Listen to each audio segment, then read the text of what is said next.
ဇလန်အစမှာဆမ်မီလို့ခေါ်တဲ့ကောင်လေးတစ်ယောက်နဲ့စတင်မိတ်ဆက်ပေးထားပြီးသူ့အင်ဂျီမှာသွေးအိုင်တွေနဲ့အတူကျိုးပဲ့နေတဲ့ဂစ်တာတစ်လုံးကိုကိုင်ဆောင်ကဖះเจ้าတစ်ခုစီကိုရှောက်လန်းလာတာကိုတွေ့ရပါတယ်ဖះเจ้าကတင်းအုပ်ဆရာတစ်တရကသူ့ကိုမြင်တာနဲ့ကြိုဆိုလိုက်ပြီးဆမ်မီဟာအပြစ်တစ်ခုခုကျူးလွန်ခဲ့လို့အခုလိုအခြေအနေမျိုးဖြစ်နေရတာလို့ယုံကြည်တာကြောင့်သူ့သားရဲ့အပြစ်တွေအတွက်ဖះသခင်နဲ့ဆူတောင်းပေးဖို့ကြိုးစားပါတယ်အဲ့ဒီနောက်မြင်ကွင်းကလွန်ခဲ့တဲ့တရက်ကိုပြန်ပြောင်းသွားပြီးဂွန်းဆိုင်ခင်းတစ်ခုကိုပြသထားပါတယ်ဆမ်မီနဲ့သူ့မိသားစုဟာအဲ့ဒီဆိုင်ခင်းမှာအလုပ်လုပ်ကြတယ်ဆိုတာသိရပါတယ်။သူဟာနေဝင်ချိန်နဲ့ဂွန်းခင်းတွေကိုကြည်ရင်ကြီးလာရင်တခြားတစ်မျိုးပြောင်းလဲနေထိုင်ခြင်းနဲ့အိမ်မက်တွေရှိနေတာကိုတွေ့ရပါတယ်။နောက်ပိုင်းမှာတော့ Smoke နဲ့ Stark ဆိုတဲ့ညီကိုနှစ်ယောက်ချစ်ခတ်ကောင်မှာအချိန်တော်ကြာနေထိုင်ပြီးနောက် Mississippi ပြည်နယ် Clarksville ကသူတို့ရဲ့ဇာတိမျိုးကိုပြန်လာတာကိုပြသထားပါတယ်။သူတို့ဟာအဲ့ဒီမှာလူမိုက်ကိုင်းတွေအတွက်အလုပ်လုပ်ပေးရင်းငွေမြောက်များစုဆောင်းမိထားကြပြီးဟောက်ဘူးလို့ခေါ်တဲ့ဒေတာခံမြေပိုင်ရှင်တဦးနဲ့သဘောတူညီချက်ယူကစွန့်ပစ်ထားတဲ့တစ်ဆက်တစ်ခုကိုဝယ်ယူပြီးလူငယ်တွေလာရောက်ကခုံပြောပါနိုင်တဲ့ဂျူဂျွန်ကလပ်တစ်ခုဖြစ်ပြောင်းလဲဖို့ကြိုးစားပါတယ်ညီကိုနှစ်ယောက်ကသူတို့ရဲ့ပိုင်ဆိုင်မှုကိုခွိုင်းရန်ကနေကာကွယ်ဖို့အသင့်ရှိကြောင်းဟောက်ကိုတတိပေးပေမဲ့အဖိုးကြီးကတော့သူတို့စိုးရိမ်လွန်နေတာလို့ပြောပါတယ်သူတို့ဟာအဲ့ဒီညနေမှာပဲကလပ်ကိုဖွင့်လှစ်ဖို့စီစဉ်ထားပါတယ်ညီကိုနှစ်ယောက်ဟာသူတို့ရဲ့ဦးလေးဂျက်တွေစီကိုတွားရောက်ပြီးသူ့သားဆမ်မီကိုကလပ်မှာဂီတာတီးပေးဖို့ခေါ်ဆောင်ပါတယ်ဂျက်တွေကသဘောမတူပေမဲ့ဆမ်မီကတော့နောက်တစ်နေ့တနင်္ဂနွေနေ့ဝတ်ပြုဆုတောင်းပွဲကိုအချိန်မီပြန်လာပါမယ်လို့ကတိပေးပြီးလိုက်သွားခဲ့ပါတယ်ခီးလန်းမှာဆမ်မီကချစ်ကကရဲ့နေထိုင်မှုပုံစံကိုမေးမြန်းတဲ့အခါညီကိုတွေကမစ္စစစ်စပီနဲ့အတူတူပါပဲအဆောက်အုံတွေပုံမြင့်တာပဲကွာခြားတယ်လို့ပြန်ဖြေပါတယ်ဒါကဆမ်မီကိုစိတ်ပြက်စေပါတယ်ဘာလို့လဲဆိုတော့သူဟာအဲ့ဒီမျိုးကြီးကိုတွားဖို့အမြဲမျှော်လင့်နေခဲ့လို့ပါရီးဆုံးမှာတော့သူတို့၃ယောက်ဟာဆမ်မီနဲ့မဆုံခင်ကခိုးယူဝတ်ထားတဲ့အိုင်းရစ်ဘီယာတွေနဲ့အီတလီဝိုင်တွေအပြည့်ပါတဲ့ကားတစ်စီးကိုတွားထုတ်ကြပါတယ်။ဒါဟာညီကိုတွေခိုးမှုဆိုတဲ့အဖြစ်ကိုကျူးလွန်ထားပြီးသားဖြစ်ကြောင်းပြသနေပါတယ်။ Smoke ကပြင်းစင်စရာတွေအများကြီးရှိသေးတာကြောင့်ကလပ်ကိုနောက်ပတ်မှဖွင့်ခြင်းပေမဲ့ Stark ကတော့ဒီနေ့လိုလှပတဲ့နေ့မျိုးဟာလူတွေစုဝေးပျော်ပါဖို့အကောင်းဆုံးပဲလို့အကြောင်းပြပြီးဒီညပဲဖွင့်ဖို့ဆွပြောပါတယ်။ Smoke ကသဘောတူလိုက်ပြီးအချိန်ကုန်တက်တာအောင်သူတို့လူခွဲလိုက်ကြပါတယ် Smoke ကလိုအပ်တာတွေဝယ်ဖို့မျိုးလဲသွားပြီး Stark နဲ့ Sammy ကတော့ဂီတသမားတွေနဲ့တကားဆောင်ရှာဖို့တာဝန်ယူရပါတယ်လမ်းမှာ Sammy ကသူ့ဝမ်းကွဲအတွက်တချင်းတပုတ်တီးပြရာ Stark ကသူ့ပါရမီကိုအတော်လေးသဘောကျသွားပါတယ် Sammy က Stark ရဲ့ငယ်ဘဝအကြောင်းမေးတဲ့အခါ Stark ကသူ့အဖေဟာအကြောင်းပြချက်မရှိဘဲသူ့ကိုရက်ဆက်ရိုက်နှက်လေးရှိကြောင်းပြောပြပါတယ်တနေ့မှာတော့သူ့အဖေကသူ့ကိုသတိမေ့သွားအောင်ရိုက်ခဲ့ပြီးသူသတိပြန်ရလာတဲ့အခါ Smoke ကသူတို့အဖေရဲ့အလောင်းကိုမြေမြုပ်နေတာကိုတွေ့ခဲ့ရပါတယ်သူတို့ဟာယထာဘူတာကိုရောက်တဲ့အခါ Delta Slam ဆိုတဲ့ဂီတသမားကိုငှားရမ်းခဲ့ပါတယ်။အဲ့ဒီအချိန်မှာ Sammy ဟာဖေရိုလို့ခေါ်တဲ့အိမ်တော်တွေမျိုးသမီးတဦးကိုသဘောကျသွားပြီးကလပ်ကိုလာဖို့ဖိတ်ခေါ်ပါတယ်။ Stark ကတော့သူ့ရဲ့ချစ်သူဟောင်း Mary နဲ့ပြန်ဆုံတဲ့အခါအကြက်ရိုက်သွားပါတယ်။ Mary ဟာအခုတော့အိမ်တော်ကျနေပြီဖြစ်ပေမဲ့ Stark ကိုတန်ရောစင်ရှိနေသေးကြောင်းနဲ့ Stark ကဘာအကြောင်းမှမပြောဘဲပျောက်သွားတဲ့အတွက်စိတ်ပြက်မိကြောင်းဖွင့်ပြောပါတယ်။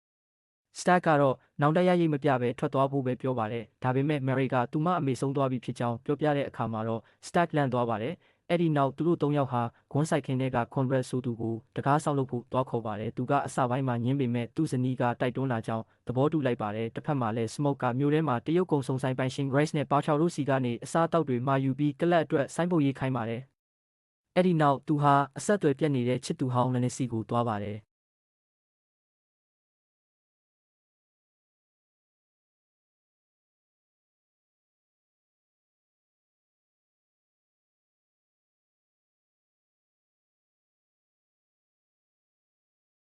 တည်ဆုံသွားပြီဖြစ်တဲ့သူတို့သမီးလေးကိုဂါရဝပြုပြီးနောက်လွန်ခဲ့တဲ့နှစ်ပေါင်းများစွာကအန်နီပေးခဲ့တဲ့အဆောင်လက်ဖွဲ့အိတ်ကိုပြန်ပေးပါတယ် Smoke ကအန်နီကိုကလပ်မှာ9ကြော်ကူပေးဖို့ခေါ်ပေမဲ့သူမကအစမှာညင်းပါတယ်ဒါပေမဲ့ Smoke ကသူ့ရဲ့ခံစားချက်တွေကိုဖွင့်ပြောပြပြီးတဲ့နောက်မှာတော့သူမသဘောတူလိုက်ပြီးနှစ်ယောက်သားကြည်နူးစရာခိုက်တက်လေးတစ်ခုကိုပိုင်ဆိုင်ခဲ့ကြပါတယ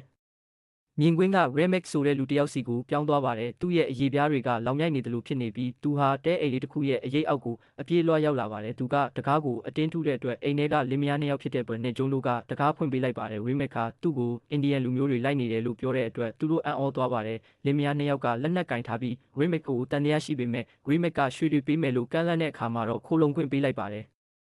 ်ဂျုံကအပြင်ထွက်ပြီးအိန္ဒိယအဖွဲ့ကိုတနက်နဲ့ချင်းချောက်မောင်းထုတ်လိုက်ပါတယ်သူတို့ထွက်သွားပြီးတဲ့နောက်သူမအပေါ်ထက်ကိုတက်သွားတဲ့အခါသူခင်ပွန်းကကျမ်းပြင်ပေါ်မှာသတိမေ့နေပြီး Remix ကကြောက်စရာကောင်းတဲ့အပြုံးနဲ့စောင့်နေတာကိုတွေ့လိုက်ရပါတယ် Remix ရဲ့မျက်လုံးတွေကနီးရဲနေပြီးဆွဲတွေလည်းထွက်နေပါတယ် Remix က Bird ကိုဗန်ပိုင်ယာအဖြစ်ပြောင်းလဲလိုက်တာကိုသူမတွေ့ရှိသွားပြီးမကြခင်မှာပဲ Bird ကလည်း Remix လိုမျိုးပြန်ထည့်လာပါတယ်ဂျုံကကြောက်လက်တကြားအော်ဟစ်လိုက်ပေမဲ့သူမလည်းသူတို့လိုပဲဗန်ပိုင်ယာဖြစ်သွားရပါတယ်အခုတော့နေဝင်သွားပြီဖြစ်လို့ဗန်ပိုင်ယာ၃ယောက်လုံးပို့ပြီးအစွမ်းထက်လာကြပါတယ် နောက်ဆုံးမှာတော့ကလပ်ကိုတရားဝင်ဖွင့်လှစ်လိုက်ပါတယ်။ဒါပေမဲ့စိုက်ခင်းကထုတ်တဲ့ငွေလက်မှတ်တွေနဲ့လာပေးချေတဲ့လူတွေကြောင့်ညီကိုနှစ်ယောက်ကြားမှာစကားများကြပါတယ်။ဒီလက်မှတ်တွေကိုစိုက်ခင်းပိုင်ဆိုင်တဲ့ဆိုင်တွေမှာပဲသုံးလို့ရတာကြောင့်သူတို့ရဲ့အမျက်ငွေထိခိုက်မှာကို Smoke ကစိုးရိမ်နေပါတယ်။လူတွေအများကြီးရောက်လာကြပြီးဖေရော်လည်းရောက်လာတဲ့အတွက်ဆမ်မီပြုံးပျော်သွားပါတယ်။လူတွေကတောက်စားကခုံရင်ကလပ်ကစီးကားလာပါတယ်။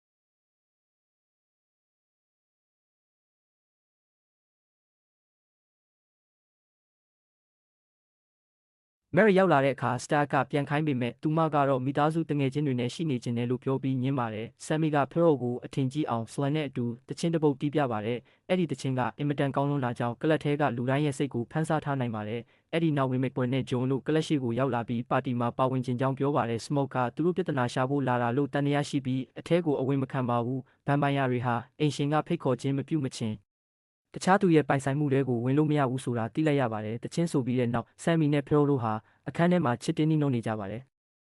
Smoke က Stark ကိုသူတို့ရဲ့ငွေရေးကြေးရေးအခက်အခဲအကြောင်းပြောပြပါတယ်။ Stark က Mary ကိုဒီအကြောင်းပြောပြတဲ့အခါ Mary ကအကူအညီပေးချင်တာကြောင့် Remake တို့၃ယောက်စီကနေပတ်စံသွားတောင်းဖို့လုပ်ပါတယ်။ Stark ကသဘောမတူပေမဲ့ Mary ကဆွတ်သွားချင်နေတာကြောင့်သူမကိုတနက်တလက်ပေးလိုက်ပါတယ်။ Mary က Remake ကိုအဖွဲ့စီသွားတဲ့အခါ Remake ရဲ့ဗန်ပိုင်ယာအဖြစ်ပြောင်းလဲခြင်းကိုခံလိုက်ရပါတယ်။ Mary ကကလပ်ကိုပြန်ရောက်လာပြီး Conrad ကိုအထဲဝင်ဖို့ပြောပါတယ်။ဘာမှမသိတဲ့ Conrad ကသူမကိုဖိတ်ခေါ်လိုက်တဲ့အတွက်ဗန်ပိုင်ယာဖြစ်နေတဲ့ Mary ကကလပ်ထဲကိုဝင်ခွင့်ရသွားပါတယ်။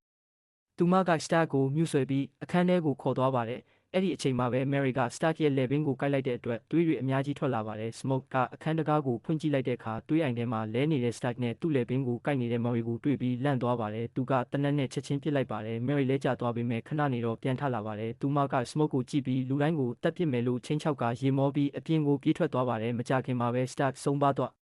ပါတယ်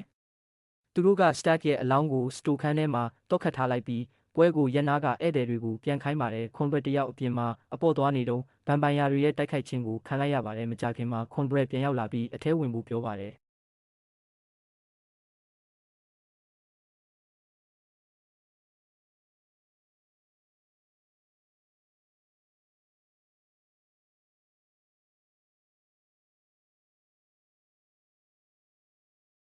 Smoke ကသူ့ကိုတန်တရားရှိတာကြောင့်အဝင်မခံပါဘူး။ Conrad က Smoke ရဲ့လက်ကိုဆွဲကင်ပြီးကိုက်ဖို့ကြိုးစားတဲ့အတွက် Smoke ကသူ့ကိုပစ်တက်လိုက်ပါတယ်။ရုတ်တရက်စတိုခန်းထဲကနေ Stark ကတကားကိုဖျက်ပြီးထွက်လာပါတယ်။တနေ့ကကြက်သွန်ဖြူစိန်ထားတဲ့ရေနဲ့ပတ်လိုက်တဲ့အတွက် Stark အပြင်ကိုထွက်ပြေးသွားပါတယ်။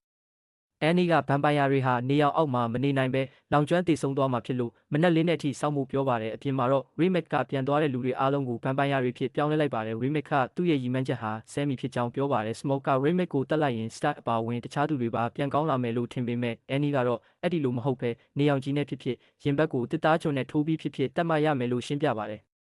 မိုးလင်းခါနီးမှာဗန်ပိုင်ယာတွေကကလပ်ထဲကိုအတင်းဝင်ဖို့ကြိုးစားကြပါတယ်။ Grace Pharaoh နဲ့ Annie တို့လည်းအသက်ခံလိုက်ရပါတယ်။ Annie ဗန်ပိုင်ယာမဖြစ်သွားခင်မှာ Smoke ကသူမရဲ့တောင်းဆိုချက်အရသူမကိုတတ်လိုက်ရပါတယ်။ Swan က Smoke နဲ့ Sammy တို့လွတ်မြောက်ဖို့အတွက်သူ့အသက်ကိုစတေးပြီးတားဆီးပေးခဲ့ပါတယ်။ Smoke ကသူ့ညီကိုရင်ဆိုင်နေချိန်မှာ Remake က Sammy ကိုဗန်ပိုင်ယာအဖြစ်ပြောင်းဖို့လိုက်ဖမ်းပါတယ်။ Sammy ကသူ့ဂစ်တာနဲ့ Remake ရဲ့ခေါင်းကိုရိုက်လိုက်တဲ့အခါဂစ်တာမှာပါတဲ့ငွေစက Remake ရဲ့ခေါင်းကိုထိသွား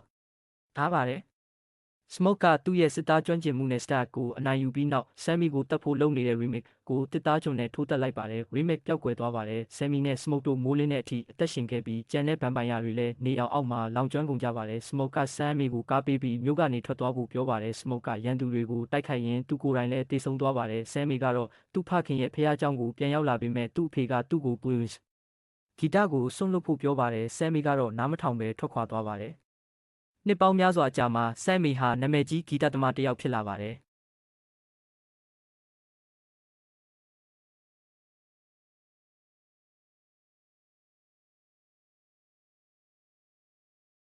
သူ့စီကိုဗန်ပိုင်ယာအဖြစ်ရှိနေသေးတဲ့ Stark နဲ့ Mary တို့ရောက်လာပါတယ်။ Stark က Sammy ကိုအန္တရာယ်မပြုဘူးလို့ကတိပေးခဲ့တာကြောင့် Smoke ကသူ့ကိုအသက်ချမ်းသာပေးခဲ့တာဖြစ်ကြောင်းပြောပြပါတယ်။ Stark က Sammy အတွက်တခြင်းတစ်ပုတ်တီးပြဖို့တောင်းဆိုပါတယ်။ Sammy ကတီးပြလိုက်ပါတယ်။ Sammy ကအဲ့ဒီညအကြောင်းအခုထိအိမ်မက်ဆိုးတွေမက်နေတုန်းပဲဖြစ်ပေမဲ့နေမဝင်ခင်အချိန်ထိကတော့သူ့ဘဝရဲ့အကောင်းဆုံးနေ့တစ်နေ့ဖြစ်ခဲ့တယ်လို့ပြောပါတယ်။ Stark ကလည်းအဲ့ဒီနေ့ဟာသူ့ညီကိုနောက်ဆုံးမြင်ခဲ့ရတဲ့နေ့ဖြစ်ပြီးသူတကယ်လွတ်လပ်တယ်လို့ခံစားခဲ့ရတဲ့တစ်ခုတည်းသောအချိန်ဖြစ်ကြောင်းဝန်ခံလိုက်ပါတော့တယ်။